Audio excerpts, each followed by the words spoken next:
Our next speaker is Nadine Ijaz, and Nadine is going to give us a presentation about how many minutes, Nadine? About a half an hour.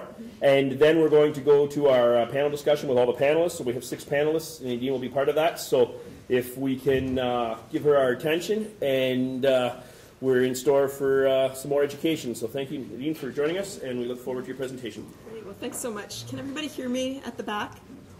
Can you give me a thumbs up if you're hearing me? Do I need to speak more loudly, or is this? Okay. The microphone. Can you hear us in the microphone now? Yeah. Okay. Let's see. How about here? Is this better? People can hear me better? Okay, great. Well, great. So thanks so much for the invitation. It's great to be here. What I'm going to talk about today are a few things around... Louder? I need to do this. Yeah, okay, I'll try. Is this better back at the back now? Okay, thank you. Just let me know if there's a lapse. So, as I said, I'm going to be speaking about a few different dimensions on the raw milk issue in Canada today. I'll be talking about policy, I'll be talking about evidence, and about politics to a certain degree. Just by way of introduction, I am a health policy researcher, and this is one of the areas that I do work on. And so I'm just going to start with a little bit of background about the Canadian situation. I know some of this you're already aware of, but just to make sure we're all on the same page, that what we have here in Canada is a federal prohibition on raw milk sales, which has been in place since 1991. And that was something that was implemented by Health Canada. We do have also different provincial regulations that support the federal prohibition, and it varies from province to province, but generally it does support the federal prohibition, and in some cases adds to it. So it's not only illegal to sell raw milk, but also to give it away to your neighbor, for example. And what are the reasons for this prohibition? So I've gone back to some of the documents that Health Canada wrote at that time. And what they say is that their intention was to provide a regulatory safeguard against milk-borne illness by implementing a uniform control measure across Canada. So the idea is that the prohibition is basically about safety. Now, as Mark alluded to, and as I'll also touch upon, safety is not the only issue that we need to talk about with respect to raw milk. But when we're talking about raw milk politics, safety is really what counts most in terms of negotiations. So, in terms of what are the laws like in other places, Australia is the only other Western world jurisdiction that I'm aware of that has a prohibition that's quite similar to Canada's. In the U.S., raw milk sales are illegal in about half of American states in various forms, whether it's like California, where it's relatively open in terms of retail sales. In other places, it's sort of just at the farm. Some places have legal herd shares where you can purchase a share in a dairying herd. But it is against the law to bring raw milk over a state border in the U.S. Now, across the European Union, raw milk sales are generally legal and relatively tightly regulated, and I will come back to one particular model, the German model, in a little while, so we can look at some of the details. So just to give you a couple of pictures of what raw milk can look like when it's legal, we've got a refrigerated truck delivering raw milk in Italy up in the top. We've got vending machines in France, and then this is some California raw milk in the store. I don't think it's Mark's, though. Okay, so, sure.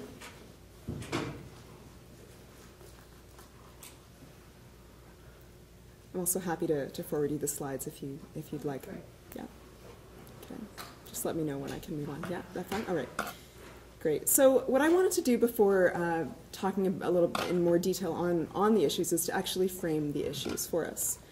So I think it's generally agreed that raw milk is more likely to cause acute foodborne illness than pasteurized milk.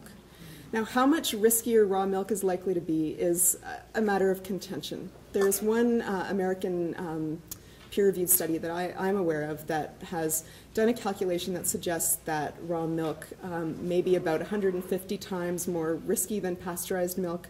I have some concerns about that calculation because it actually combines raw milk with raw milk cheese, and it also combines raw milk across different production settings, which, depending on the standards and the way that the milk is produced and shipped and stored and so on, that may affect many things in terms of safety. But anyway, that's the best estimate that I've seen in the literature.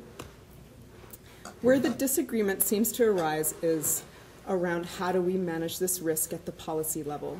And in Canada, whether prohibition, which is an outright ban, whether it's an appropriate policy response. And that's what I'm going to try to address today. And just as a little foreshadowing, I'm going to argue that it is actually not a reasonable policy approach. Okay, so in terms of raw milk consumers, who is consuming raw milk in Canada? We know from a relatively recent study that, yes, about 88% of Canada's dairy farmers are consuming milk raw.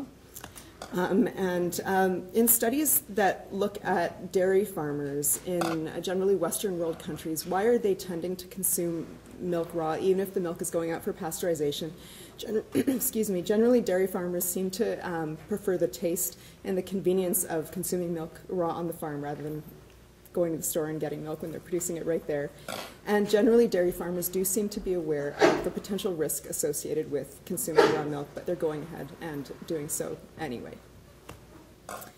Now, a study by Public Health Ontario, which came out a couple of years ago, they did a review, and they suggest that it's about 2% of Ontario residents who are consuming raw milk, so that includes dairy farmers as well as non-dairy farmers, which is rather similar to some of the data, the population data we have from the US, which suggests it's around 3% of the overall population.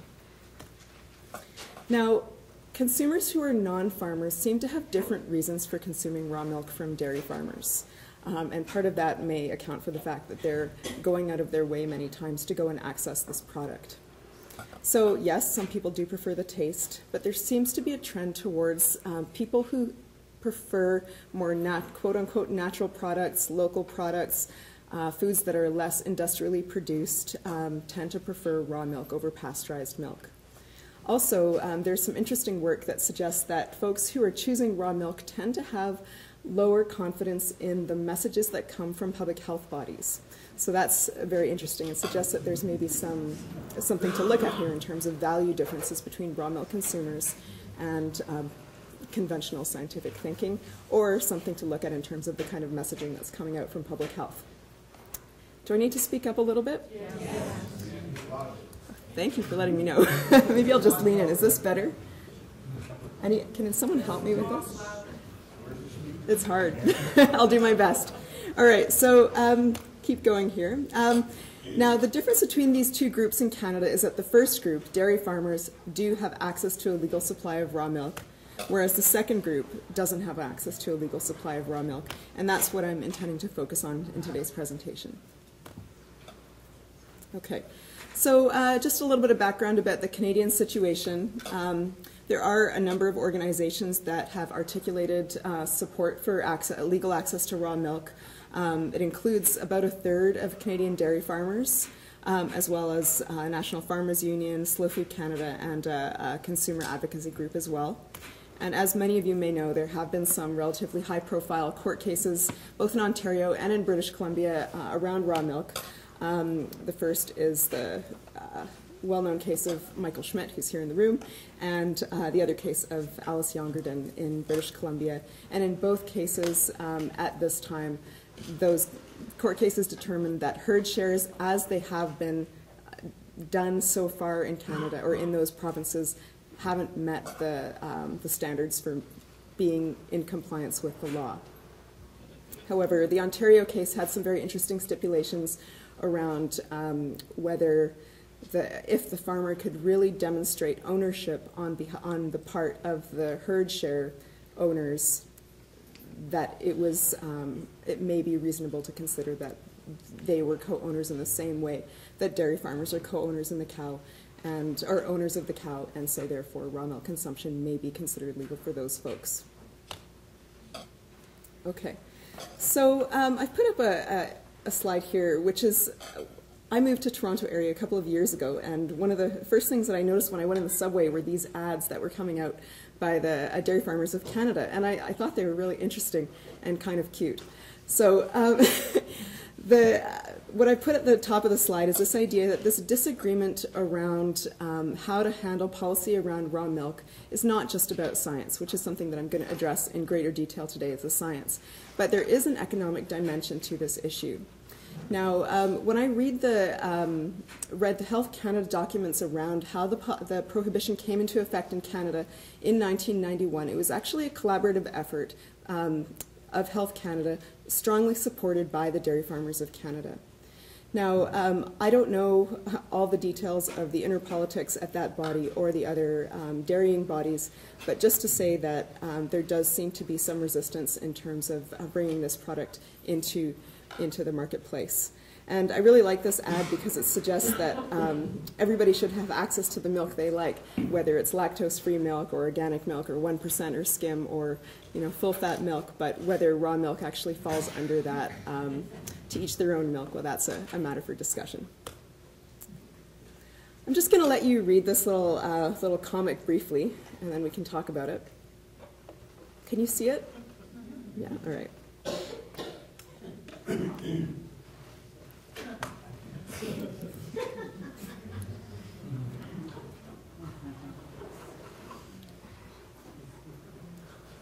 I like all the little raw milk comics because they're often very funny, I think.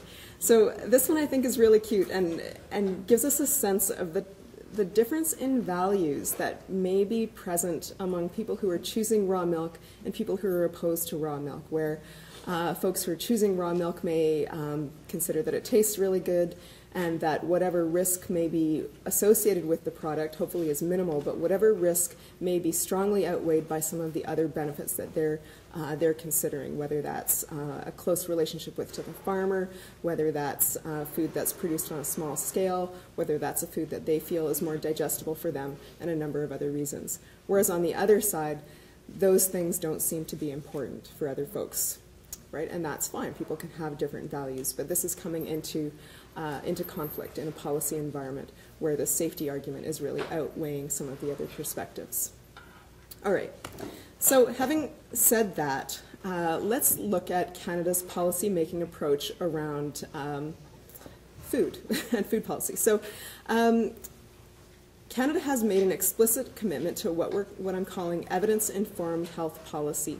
Now, when we're talking about evidence, we're talking about a very particular kind of contemporary scientific evidence. And that kind of evidence, in that kind of evidence, there's what we call hierarchies of evidence. I just said the word evidence several times. So hierarchy of evidence basically ranks different types of studies according to their quality. And if you're using a higher quality study, that kind of study will count for more than a lower quality study, right? Now, if we're just using scientific evidence alone and hierarchies of evidence, that would be called evidence-based policy making. Now, Health Canada has explicitly said that they have a commitment to evidence-informed healthcare policy and food policy. And the difference here is that we don't just consider scientific evidence alone, but also other factors. And those can include things like risks, benefits, but also socio-political considerations, environmental factors, human factors, other factors. So although I will spend a fair bit of time today talking about the scientific evidence, I just want to not leave that in a silo all by itself, because Canada has this commitment to a broader way of looking at policy issues. Okay, so just to get this out of the way at the beginning, I'm not here to convince anybody to consume or not consume raw milk. What I'm trying to do is review, to the best of my ability, the evidence that we have around benefits and also risks associated with this product. So over the last decade plus, there's been a reasonably sound body of evidence, of high quality evidence, that has emerged suggesting that consumption of raw milk may prevent asthma and allergy in school-aged children. Now, there have been a number of studies for a while. They were critiqued, but then there were some sort of bigger, more rigorous studies that were conducted that confirmed the results of the earlier studies, and that's why I'm framing it as relatively well evidenced. There's sort of a smaller number of studies that are beginning to suggest that consumption of raw milk may enhance newborns' immunity. And finally, there are a number of different claims that folks who consume raw milk or support raw milk may be making around raw milk. from their own experience, which generally in scientific community is considered anecdotal experience or not necessarily scientifically valid. This is not me trying to say those are not valid claims or valid experiences, just to say we don't yet have a body of evidence to support people's experiences of raw milk being considerably more digestible or curing any number of health conditions or this type of thing. All right, so I'm just going to move on. Just before we move into risk-related issues, I just want to give a quote from one of the really well-known studies that demonstrated that asthma allergy preventive or protective action of raw versus pasteurized milk, and this was raw farm milk on children. Now, this quote is often used, I find, by folks who are suggesting that we should, despite the potential that raw milk may have for creating some health benefits, that even researchers who do that kind of research are saying that it's an unsafe product. That's how this quote is often used. So I'll just read it to you. It says, "On the basis of current knowledge, raw milk consumption cannot be recommended because it might contain pathogens." Yeah? So I had some personal correspondence with the main author of this study because I wanted to clarify exactly what they meant when they wrote this. And he's aware that I'm sharing this correspondence with others. What he told me was that that quote refers to public health and pediatrician recommendations and is not intended to address policy around raw milk sales or accessibility. So what he's saying is, as physicians or as public health bodies, no, we don't yet have a body of evidence that's sufficient to say that people should consume raw milk. But as researchers, they're also not saying that people should not have the choice to consume raw milk. So just to put that study in its broader context. Okay, so I mentioned a minute ago these hierarchies of evidence. And generally when we're talking about food safety, Canada uses what's called microbial risk assessment. And at the top of that hierarchy of evidence is what we would call the QMRA, or a quantitative microbial risk assessment type of study. Can people hear me? No. Oh, that's terrible. Okay. Is this working? Is it working? You can hear me? What should I do? Can people at the back hear me if I lean in like this? Is there a portable mic in the room? The mic system ain't working, I can guarantee you that. Sorry, it is or it isn't? It's not working. It's not working?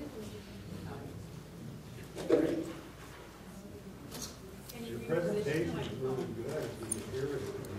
Yeah, it's not much point in presenting if you can't hear anything. Nadine, do you want to come up to the center and I can click for you? Sure, will you be able to hear me? We love you, it's okay. Just talk real loud. Okay, I'm trying. Maintenance, you know how to hook it all up. All right. We're not on Saturday.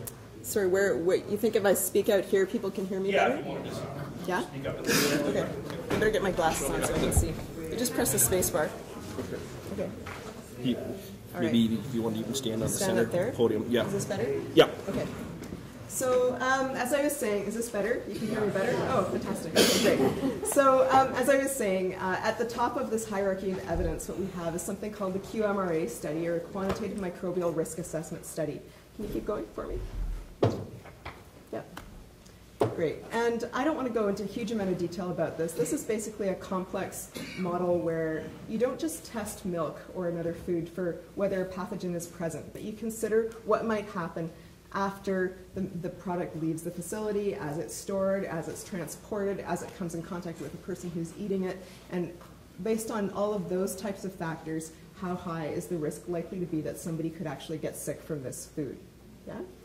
And generally, that kind of evidence is good to use alongside outbreak data, right? Just to make sure that your estimates are reasonable, right? Because these are theoretical models rather than sort of real life evidence. Okay, can you? Thank you. Okay, so I'm not going to go through this whole chart in great detail.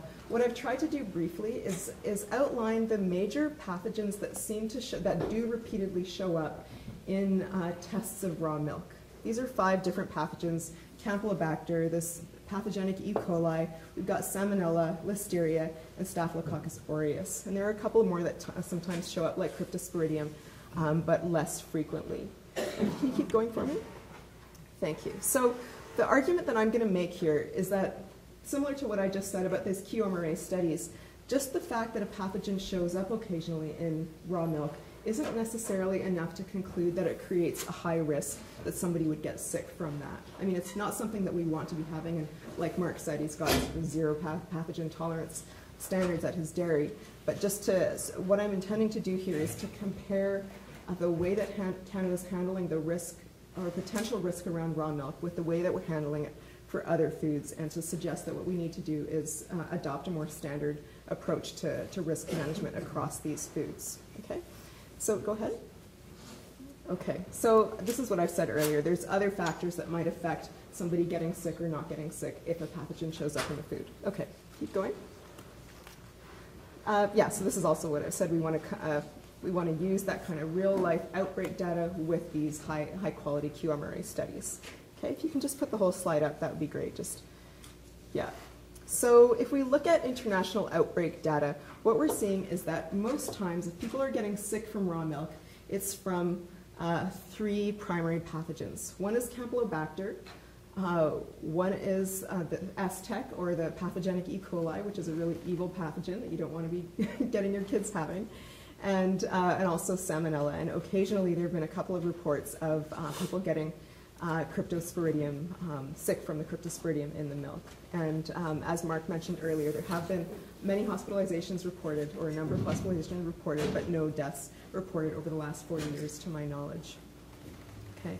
Now, although if you remember my chart from before, Listeria and Staphylococcus aureus are 2 pathogens that were listed as sometimes showing up in raw milk samples, really no illnesses that have been reported worldwide. That doesn't mean that there haven't been illnesses. That means that we don't have any reported illnesses. Okay. And some scholars have been sort of wondering why this is, and they're suggesting that there may be other factors either in the milk or in the environment that are creating this sort of lack of illness. So what I've done here is basically put 3 stars beside the pathogens that are actually showing up as reasonable risks, things that we really should be concerned about. Not to say that we want to have Listeria in the milk, certainly not. But anyway, those are the 3 that are real issues. Okay, yep. Now, I'm just going to get you to move rapidly through these slides. This is a whole lot of scientific detail that I'm happy to talk about if someone wants to do so later. I just don't want to bore you all with all these studies right now. So what I've done is basically reviewed the data from different QMRA studies, those high-quality studies around raw milk. And what I've tried to do on this slide is compare the calculated risks with those for other common foods. So here I've got a couple of different QMRAs for home-cooked chicken. That's not people eating raw chicken. This is people taking chicken home, cooking it in their kitchen, and the likelihood that they would get sick from that. I'm not saying we want to be getting sick from chicken. I'm saying that the risk in these estimates looks like raw milk may be lower risk than these particular foods. Okay, can you just keep going? Okay. Yeah, keep going. Yeah, thank you. Now, as for Salmonella, there's really not a lot of very good evidence around the risk of Salmonella in raw milk, and so there's a significant need for additional research there because people have gotten sick and it's something we want to prevent, but I'm not going to make any claims about it because there's no strong evidence there. Okay, yeah, keep going. Now, this is the real juicy one, where the pathogenic E. coli 0157, which has the strong potential for creating really severe illness in young children particularly. And there have been cases, I know there's one study that's documented some cases in Italy where children have actually gotten sick from this pathogenic E. coli in raw milk. Now, if you can just stay back, can you go back just one more? If you use the arrow. I think if you use the arrow, yeah, great, thank you. So again, what I've tried to do is compare the calculated risk from QMRAs around E. coli in raw milk with similar QMRAs around hamburger. So home-cooked hamburger, it's not people eat it. No, that's not hamburger. Yes, it is. It's home-cooked hamburger and also leafy greens at salad bars. Now, these are other foods that are considered to have a sort of a substantial risk of producing foodborne illness.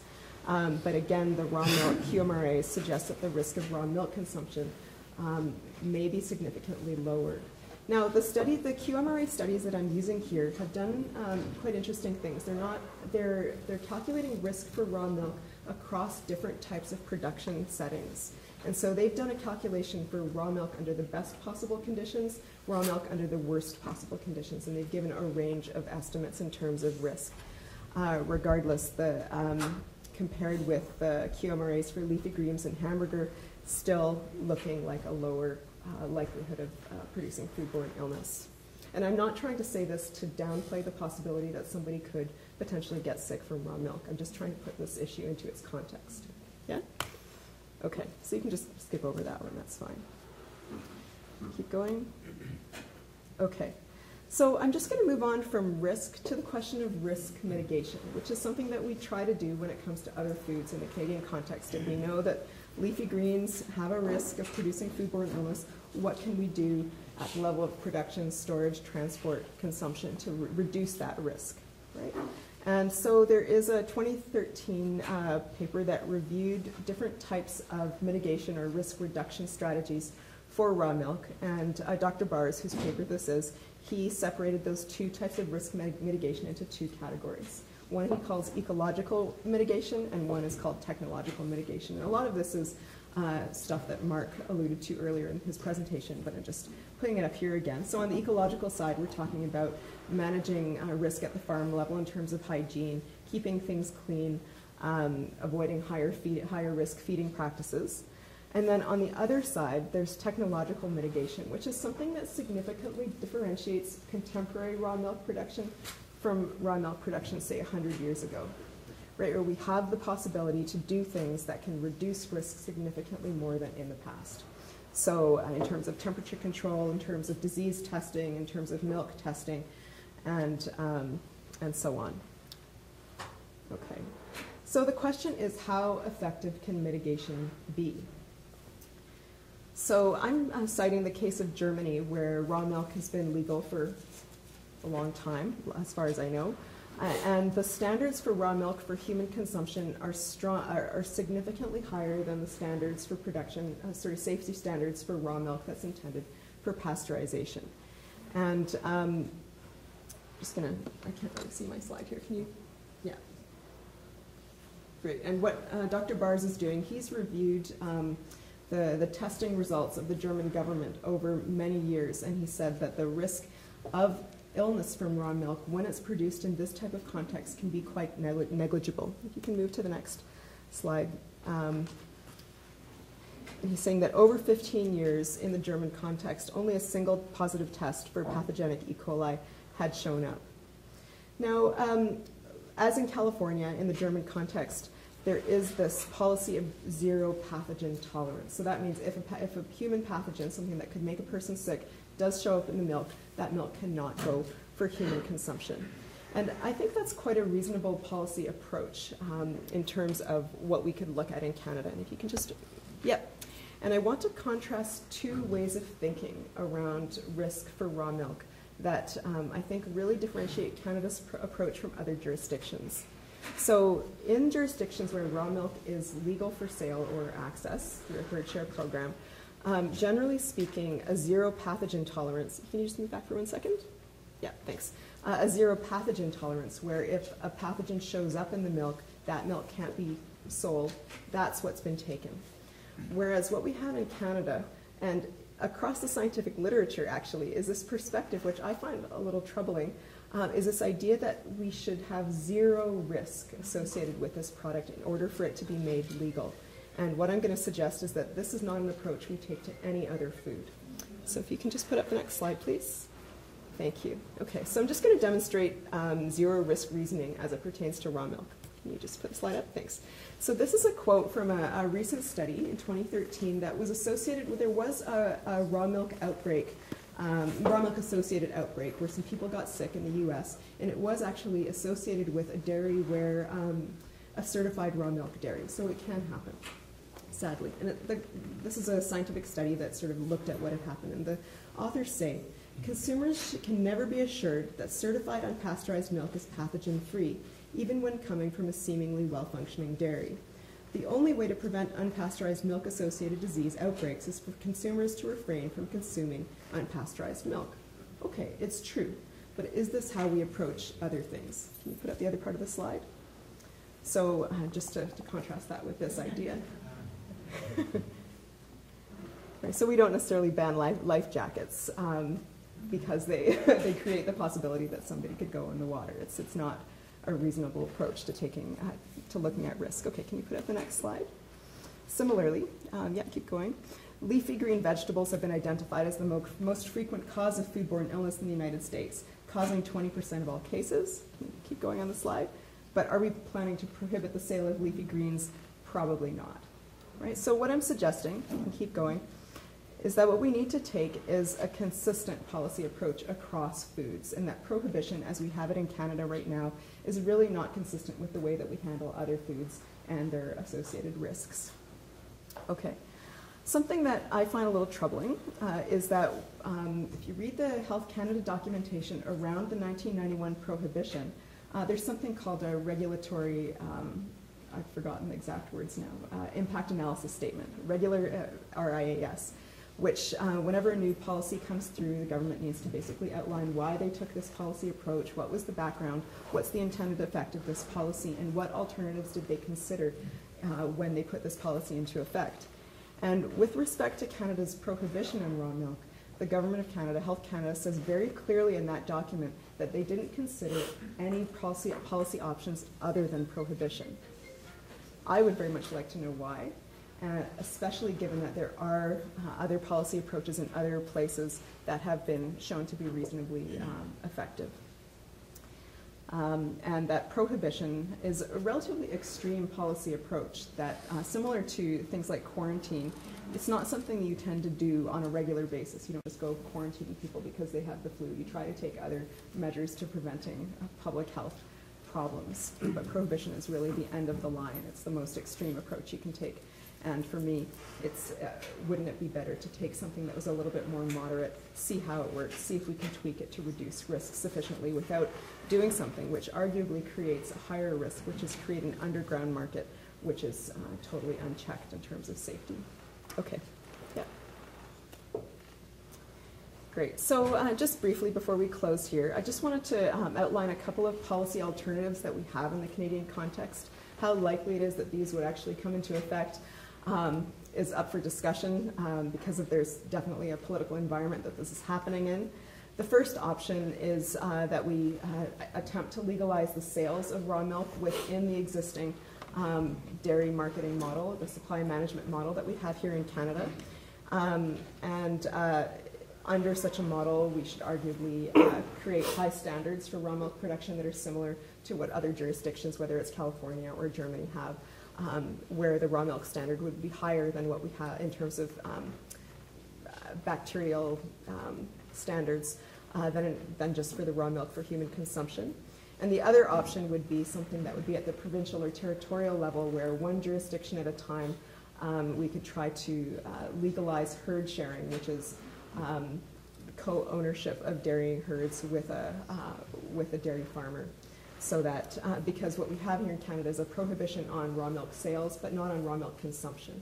So those are really the two policy options that I think are worth taking a look at.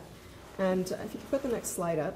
If you'd like to know more about, I've written about this. This is a paper that I had published in the Health Law Review in 2014, where I go through these two options in a little more detail, looking at their pros and cons and what it might take to get them to happen. And otherwise, I'm just happy to speak with you more about this at another time. So thank you so much. If you put up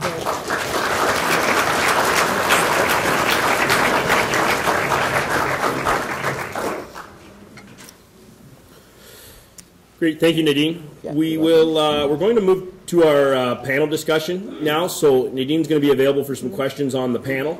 So we'd like to call on the other panelists to come forward at this time and keep things moving forward quickly. So we want to keep on our timeline. So.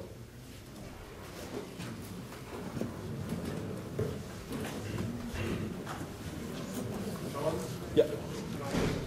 5-minute break? Yeah, we'll take... I tried some, yeah. All right, just stay here then. So we're going to ask the presenters if they would come to the microphone. You really have to lean into it, but I think it's well worth it so people can hear what you have to say. So, that sounds exciting. yeah. So first we're going to go in the order that they're sitting. So Lisa, if you come up to the microphone, All right. lean into it. Put your shoulder into it. But I have a really loud voice. So I don't think I need to lean into it so much. That's what her kids say.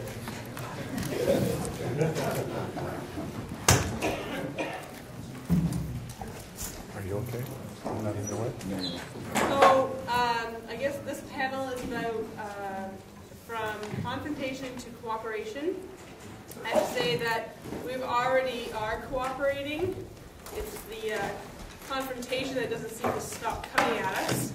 I'm Elisa Vanderhout. I am a graduate of the University of Guelph. I've been all my life in agriculture and working on several different dairy farms since I was 16. I finished the University of Guelph animal science degree, and when I finished, I was absolutely devastated because I felt like I just wasted 5 years of my time learning about something I couldn't buy into. And I joined the CSA, which is the Student Association. I was an executive there for 1 year. That's the student government on campus. And I attempted to participate in accessibility to all for education, and we were down with corporate funding for research because it was at that time becoming just really starting to come in, and we recognized that on the board of the governors at the university was John Deere, Imperial Oil, Canadian Tire Corporation, and the university was selling their lands to those companies, lands that were endowed to the university for education purposes. And so at that point I was so confused why I now have this wonderful degree. I was all excited about working in the industry, and I luckily graduated with no debt. I didn't have to borrow money to go through my degree. I worked very hard, and I worked in places like the Canadian Food Inspection Agency in Ottawa. I worked for Maple Leaf Foods, our Sugarcane Foods Research Farm. I did a co-op program here, and those were actually more valuable. And I vowed at that point was, I went back and forth, I went all over the place. Maybe I shouldn't do agriculture, maybe I should look into health care, or maybe I should look into social services, or maybe I can look into something else and study again. And then I realized really at the end of the day, all these problems that we have in society actually comes right back down to nutrition and food. And so I decided I will farm, but I will farm in a different way. I will farm organically, which is not really that different anymore, but at that time it was just beginning. And I had this idea about, symbiotic relationships of things on the farm and this beautiful, mixed farming operation. And then I heard Michael Schmidt speak at an Organic Wealth conference, which I was sitting and listening, like, oh my goodness, that guy, he's saying all this stuff that I always thought was like my own idea. I thought it was the first one. So after all that, I began farming, but one thing I really bought into was the idea of community-supported agriculture. And I loved the idea of the CSA model for growing vegetables, but I thought, why can't we just take it one step further and have community-supported farms where the whole community actually buys into the farm? Wouldn't that be awesome? And so I spent 5 years building and developing a cooperative. We incorporated, and about let's see, 2 years after its incorporation, I ended up on Glen Colton Farm, and that is when the incorporation became really alive, because now we had a venue for raw milk, and people that wanted to have raw milk that could actually have a vehicle in which to buy into the actual farm. And so the farm became community supported inherently, and the soliciting of the community members was already there. It was already built upon, where there was a bunch of people over the years attached themselves to Glen Colton Farm and wanted to have food produced there. They became the investors of the community-supported agriculture in the form of agricultural renewal cooperative. So that's sort of my part in the whole raw milk piece here. It was more about the farm and less about the milk. The milk was only the interest that sparked the investments. So I guess that's the basis of my introduction. Thank you, Elisa. We now call on Blaine McCaffey. Blaine? Can you hear me, or do I need to lean in? Well, I'm very excited to be part of this discussion. I come from California, and I'm, despite what people think, I'm loving the snow and the cold weather. I was sick of the sunshine. So, I'm part of this discussion because I have an organic farm. For those of you who don't know, Mark McAfee is my partner, my husband of almost 35 years.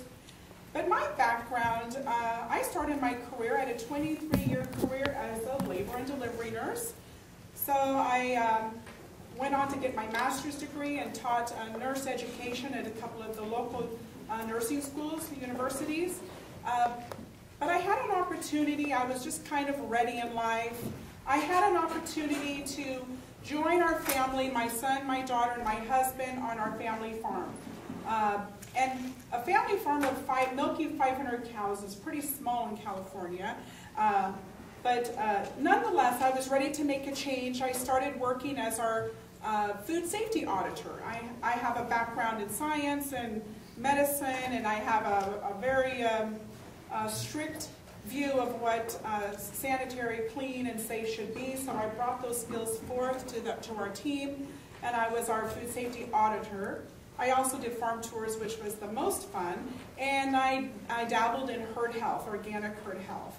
Well, after 3 years, I was ready to dedicate 100% of my attention towards herd health, because I do believe that the health of your cow is one of the most important aspects of food safety in regards to raw milk. A healthy cow generally will produce very healthy milk if it's kept clean, etc. But an unhealthy cow can have some problems. So I focus my education and my skills in the herd health aspect. So I also wanted to share with you at some point in the discussion, if you have any questions, about what it feels like to have cooperation with my regulators. It's an awesome, awesome experience, as I am part of a team that really works hard to consistently produce safe, delicious, amazing, and loved raw milk.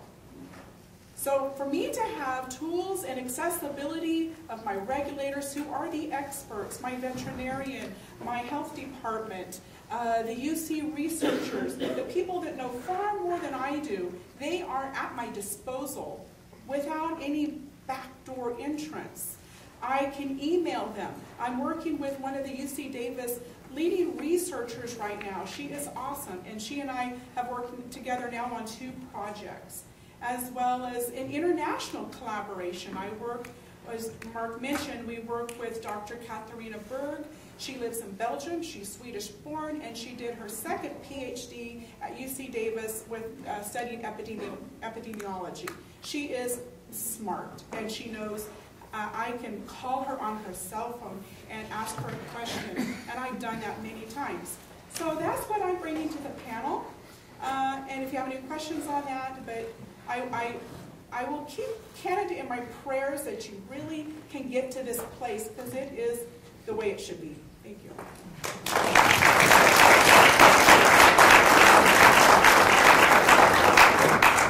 Next we have Art Hill. Good afternoon, everyone. Can you hear me if I stand up rather than squat? Yes? Yeah. At the back? Curtis? Dennis, can you hear me? Yeah, okay. All right, good. Great to be here. I think I might be the the only activist for pasteurization. But I just want to say at the outset, I'm not opposed to raw milk per se, but I may take a slightly different perspective in terms of how we approach it. In terms of common ground, I think I could suggest that most of us here could agree at least on some key questions. First, what is the composite risk associated with raw milk? What is an acceptable level of risk, which is a public decision in a democracy, not a decision that a few people can make? And can the risk be consistently reduced to that agreed upon level? Okay? These are not mutually exclusive questions. For example, in the absence of an effective kill step, e.g. lettuce, we may accept a higher risk. Similarly, if there's further processing in the home, then we maybe need to engage in more risk communication, but that comparison in no way suggests that we have to accept the same level of risk in raw milk. So on that point, I would disagree with Nadine. I've heard many times this idea that somehow there really is very, very little risk associated with raw milk. I've heard some numbers of 0 on the screen compared to drug use. There we're talking, you know, comparing not apples and oranges, but apples and I don't know what, cheese mites. No correlation, no relationship at all. So I'm just going to go through very quickly some anecdotal evidence and then come back to some of the more quantitative studies that Nadine mentioned. So a very important man died from undulant fever in 1943. That was the son of Henry Ford. In 2012, getting a bit closer to time, 16 children, 4 adults got sick with 015787, 5 children hospitalized for kidney failure. Just because nobody died doesn't mean it's not serious, folks. Kidney failure in your 2-year-old is not a joke. One needed a transplant from her mom. 2013, Racine County, 16 people, mostly kids. Second one, a farmer took raw milk to North Cape Elementary School. 2014, 36 people in Milwaukee were sick. In Milwaukee, by the way, is where the first milk ordinance came in 1920. 36 people in Milwaukee were sickened with Campylobacter after consuming raw milk at a high school potluck dinner. 2014, UK, 5 children and 1 adult, raw milk, E. coli. 2014, Utah.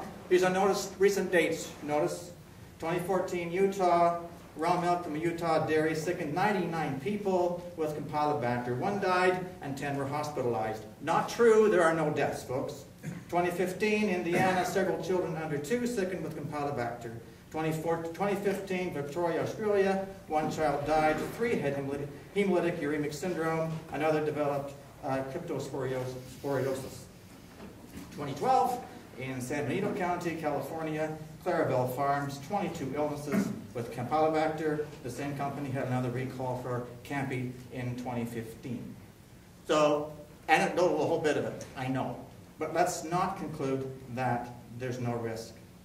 On some more quantitative type assessments, the Food Safety Authority of Ireland reported that 7% of raw milk contained Listeria monocytogenes and 3% contained Campylobacter. I know incidence does not mean illness, but incidence means possible illness.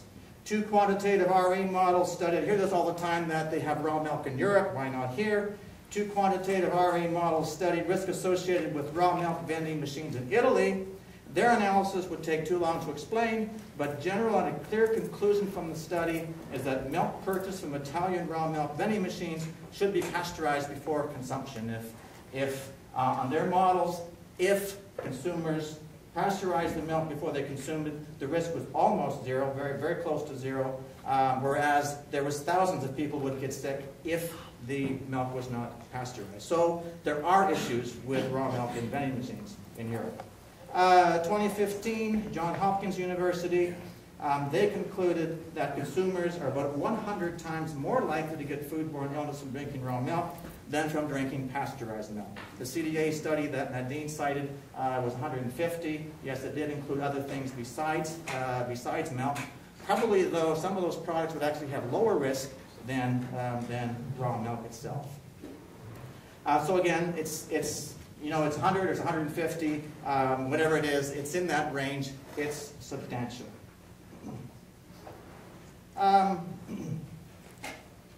The other aspect of measuring the risk is the unreported cases. Raw milk consumers, for example, I would bet most of the people in this room, even if you get the 24-hour flu, you wouldn't first assume that it came from the raw milk. Why should we? Why should we? It might. You would rule it out. You have that choice. You would rule it out because your tendency is to believe that if I happen to get the 24-hour flu, which there is no such thing, it couldn't possibly be from the raw milk. This is called voluntary risk. If I choose to take a risk, then I'm much more likely to accept a much larger risk. So if Campbell's put something in their meat that makes me, in their soup that made me sick, I would sue them. But if I choose to accept the product, choose to accept the risk, then I'm willing to accept a much higher risk. Also, often not reported, and not yet talked about today, is that the highest incidence rate of illness associated with milk is not any of the bacteria that we've talked about today. It's norovirus. And once again, you've had norovirus, and chances are you've contracted it from your milk on your farms. Finally, with respect to risk pasteurization alternatives, I would be in agreement, okay, with a lot of what's been said today, that it absolutely is possible to radically reduce the risk associated with raw milk by great QC programs on your farms. And Mark, I would say on the science side, that's probably about the only thing I really agree with in the things that you brought today, that you can absolutely reduce the risk. And that's why I said up front, I'm not diametrically opposed to raw milk, but I think that maybe some of the benefits we're suggesting are maybe not exactly there. So that brings me to the next level. I want to chat a little bit about risk management. So on the assessment side, the risk is there. Are we willing to accept that risk? Can we reduce it to an acceptable level? As Nadine mentioned, policymakers do have that responsibility. And I guess I'd like to start there, that the obligation of governments to establish, communicate, and when appropriate, enforce regulations to protect public safety is well established. That's what governments are supposed to do in a democracy. That obligation sometimes clashes with the views of individuals or groups. But those views do not negate the regulations. Okay? That's how we do things in a democracy. Having said that, good policies and regulations balance both risks and benefits. And as Lee mentioned, consider socioeconomic factors in that balance. And this is where the interplay of science and policy development gets complicated. In 1920, the pasteurized milk advocates, activists, said they had science on their side. The processors who wanted to continue to produce raw milk said they had science on their side. Nothing has changed, folks. Pick your side. You're going to tell me that you have science on your side. So, as I say, that's where it gets a little bit complicated. On the benefit side, 2 minutes. I might just take a little bit more than 2 minutes. I think I'm the only guy on this side of the equation today. Who are you? Not totally. I want to just quickly chat quickly about some of these health benefits that have been bandied about today. Vitamins are mostly, I get all the time people ask me about vitamins. Vitamins are not affected by pasteurization of milk, except possibly vitamin C, which is present in very small quantities. You don't drink milk to get vitamin C. On the other hand, on the benefit side, against raw milk, on the other hand, pasteurized milk is a proven carrier for vitamins D and A. We've talked a lot about enzymes and proteins, the structure and chemistry. I'm a cheese guy. I know about protein chemistry in milk. The structure and chemistry of casein is not affected by mild heat treatment. That's not true. There'll be some time for questions after. Absolutely not. Whey proteins are slightly denatured by normal pasteurization, a little more so by UHT, but even fully heat denatured proteins completely retain their biological value. And if you believe heat denatured albumins are toxic, you may want to stop cooking your eggs and eat them raw as well. Yes, we did. Good.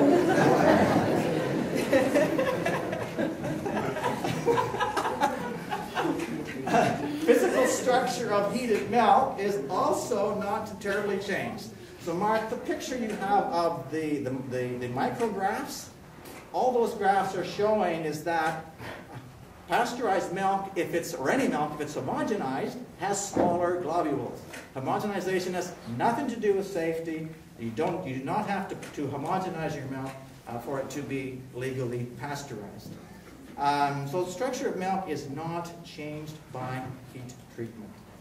The evidence that some people who suffer allergic reactions from pasteurized milk but not raw milk may be a question of exposure, in the same way that people may be allergic to cow milk but can tolerate goat milk. And this idea that we're somehow, there's thousands of proteins in milk and may be allergic to any of them, well, that's true. But that doesn't change very much when I just slightly heat the milk. Most proteins are not affected by that heat treatment. Yes, they are. You can't boil the shit out of something and not expect it.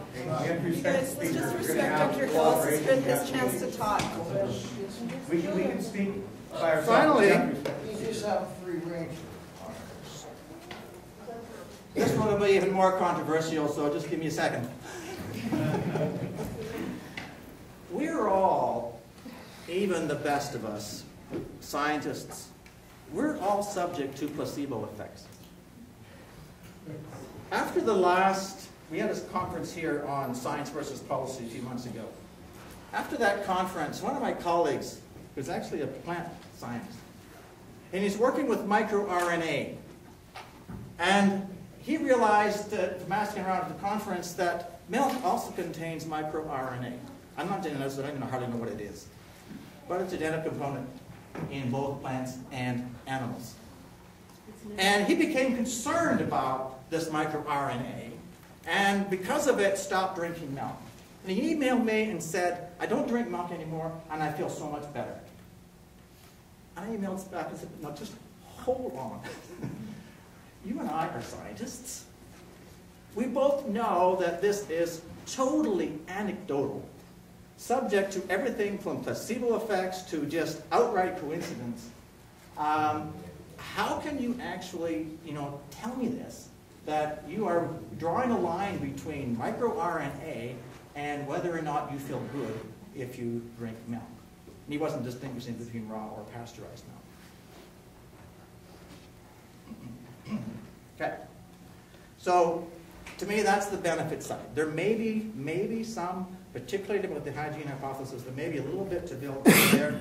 Otherwise, I really don't see anything on the health side that brings benefits to raw milk. I agree with Nadine that there's a lot of social economic stuff going on here as well. Certainly, there's a market opportunity. There's potential benefits to local and urban economies. I would also say that there might be an application here for the principle of harm reduction, in the sense that if people are going to feed raw milk to their immunocompromised grandparents, then we better do what we can to make that milk as safe as possible. I'll tell you a personal anecdote, but I'm out of time.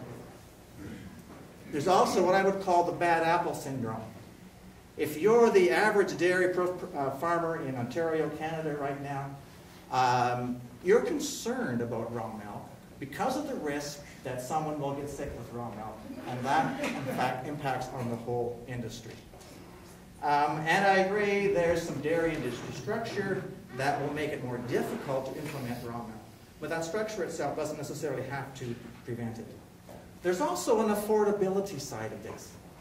Your raw milk is necessarily going to be more expensive because of the QC programs and so on that's in place. So that is also another factor in terms of who's going to be able to buy your milk. There may be a little bit of a middle class or middle income purchase. Okay. 2 minutes. Everyone gets their turn today, guys. Last point I want to make, and it's in response to the young lad that was here with that eloquent statement. Raw milk cheese is a similar discussion, but much, much more complex. And it's something that I've worked a lot with. I'm happy to talk about raw milk cheese and related topics there. But it is a very different, much more complex topic. So it really cannot be discussed in the same context. So to conclude, here's my statement. There are legitimate drivers for legalization of raw milk, including market expansion, support for local economies, and perhaps harm reduction. However, at this time, it is my view that the risk associated with raw milk is too high relative to the perceived or real benefits, considering that a safer, reliable, and economic alternative is still available. Cheers. Thank you.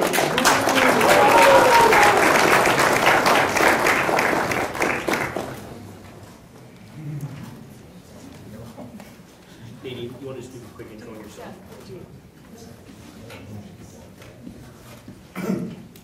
I want to specifically thank Dr. Arthill for coming today.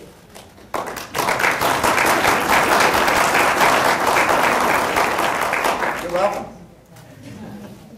I think many of us know that it's not easy to come into a room where your views are not the popular ones, and that it's important that we be able to talk to each other. So I really welcome all the perspectives that he brings, and I think that we need to find a way to talk to each other despite some of the disagreements. As you can see, it upsets me when I see people trying to silence another voice, because I don't want my voice silenced. So there are a couple of points that Dr. Hill brought up that I'd like to respond to, because I think that they provide us a ground for collaboration and some discussion. And I thought they were really interesting. So one of them was that he suggested that we shouldn't necessarily accept the same risk for raw milk as we do for other foods, because there is a way of managing risk associated with milk that we don't have for other foods. Like for milk, we can pasteurize it, whereas for a lettuce, you can't pasteurize it. Is that a fair? Yes. Okay, I want to make sure that I understand his argument, because otherwise, how can we discuss, right? I think that's really interesting, and I think from a policy point of view in Canada, we do have other foods such as oysters and sprouts, right? That you can get raw and also cooked, especially oysters. You can get them cooked. Sprouts, you don't usually buy them cooked. So I think there is a policy precedent for having two types of the same kind of food with a different level of risk associated with it. So I would say there is that opening in terms of policy discussion. And I think that something that was really interesting to me at the raw milk, the conference we had at the University of Guelph a couple of years ago, I think, Dr. Farber, who was at the time from Health Canada, I believe now he's here at the University of Guelph, he mentioned that there were other foods, such as sprouts, that may in fact have a higher risk profile than raw milk. And they are permitted without irradiation and without sort of a heat treatment. So I still stand by the idea that we're taking an inconsistent policy approach, but I think we do need to discuss these issues. I also think that there's a bit of a value difference between some of the people in the room and what I'm hearing from Dr. Hill. So, for example, it sounds to me like he said that for him, he couldn't see the value of choosing raw milk because all of the benefits that he was associating with milk could be had from pasteurized milk. Is that Yes. Is that a fair representation? Okay.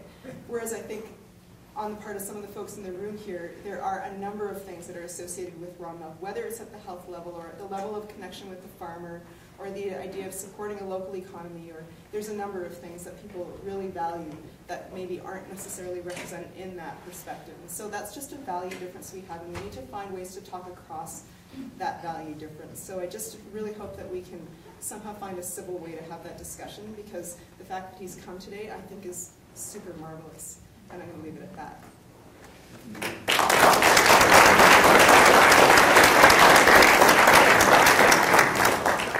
Karen Selleck.